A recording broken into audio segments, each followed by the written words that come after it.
In the United States, there's roughly 70 million stray animals roaming the streets. There are simple solutions to solve overpopulation, and that is what we're going to talk to you about today.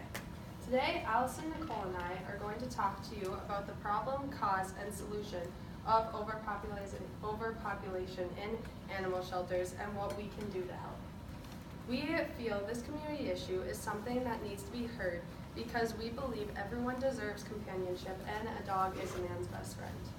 I'm going to talk about the excessive amounts of stray animals in the area. Nicole is going to talk about backyard breeding and other reasons why overpopulation of animals is increasing. And Allison is going to talk about the animal shelters in the Fargo-Moorhead area. Now let's talk about the problem of this community issue. According to the American Humane, two primary factors that to pet overpopulation is the owners letting their pets breed without actually knowing what to do with the puppies, and pets being ignored by their owners, so they are becoming homeless.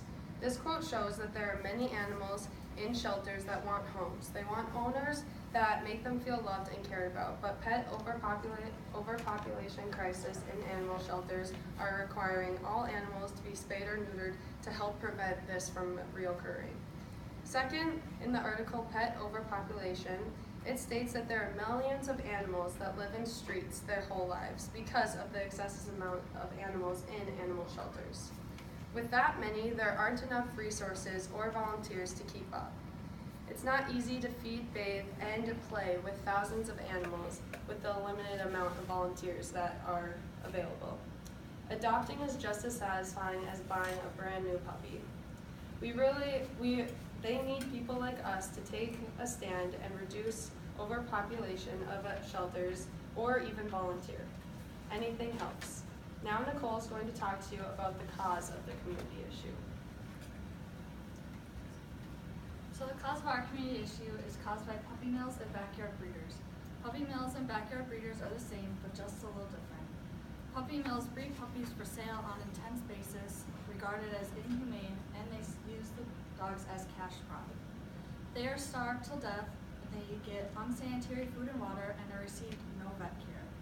They are put in uncrowded cages with no shelter. They sit in their own feces, which causes them to be sick. And with the female dogs, they are bred continuously without having time to recover from litter to litter. The baby animals are taken away from their moms too early, which can cause being scared of strangers, barking at anything, biting people, and fear of loud noises. The great time to wean off a baby from their mom is about 8 weeks. A statistic from paws.org, it says about 90% of dogs in pet stores come from puppy mills. And another stat from ASPCA.org says there are about 10,000 puppy mills in the United States alone, with about 1,000 dogs at each place. So the difference between puppy mills and backyard breeders is backyard breeders usually breed for the looks and not the health of the dogs. For backyard breeders and puppy mills, you usually need a license for both. And things to look out for when looking for dogs is you most likely want to see the parents to see if they are getting abused, if they have a wait list, and if they ask you questions. And that's one of the reasons for overpopulation. When I was looking online about overpopulation, I found an article about a person that did work at a puppy mill. They were just looking for something to get easy money and to go travel the world. And this person said, "I've never thought I would be participating in an industry of torture that would haunt me forever." When she first got there, she first felt the smell of the dogs, but then she heard the screams of them. They were stacked 8 high in cages with about 4 dogs in each. They were not the cute puppy dog barks that you usually hear, with the screams of them. When they were driving to Chicago, they got pulled over from the person that they're dropping the dogs off, and it said, "Don't get pulled over, you'll be arrested for animal abuse." About 7 years later, 2 people from the same company got pulled over. They had dozens of charges on them, and now they're still in jail for it. And this quote really got to me when they're almost to New York on their way back.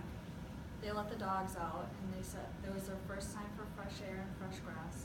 And it said all they understood was this moment of happiness and love, a single instance of grace, quite possibly was the only one they would ever know. In another article that I found, they found about 101 puppy mills this year alone in the U.S. So now that I've told you are a problem of our community issue. Allison will tell us our solution. So there are so many opportunities in the Fargo-Moorhead area to help us solve this problem. So for example, instead of going directly to a breeder, take some time to look into local shelters and rescues, because there might be a dog there that you like even more.